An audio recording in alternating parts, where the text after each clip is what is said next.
thing is everywhere these days.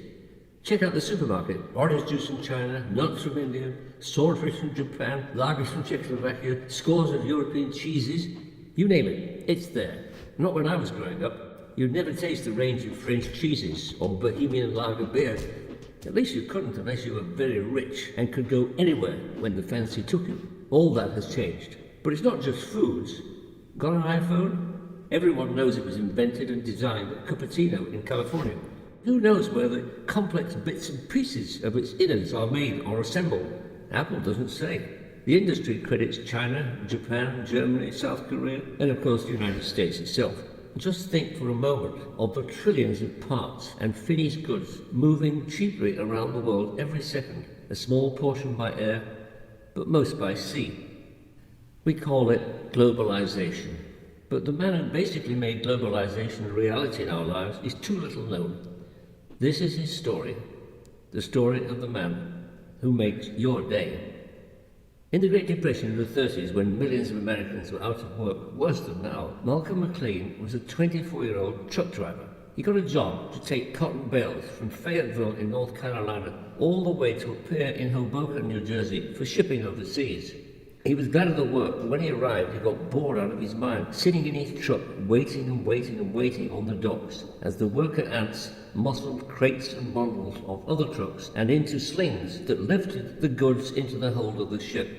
On board the ship itself, with much yelling and arm waving, the stevedores then unloaded each sling and saw its contents placed in a designated position in the hold. Malcom wasn't just bored. He was fuming. His income depended on getting back to North Carolina to pick up more loads in his truck. Out of the frustration, inspiration struck. Wouldn't it be great, he thought, if my trailer could be lifted and placed on the ship without its cotton bales being touched? Yes, it would be great. It would be revolutionary. For centuries, general non-bulk cargo had been shipped in the process he watched. It was called break bulk shipping. Boxes, bales, crates, handled piece by piece.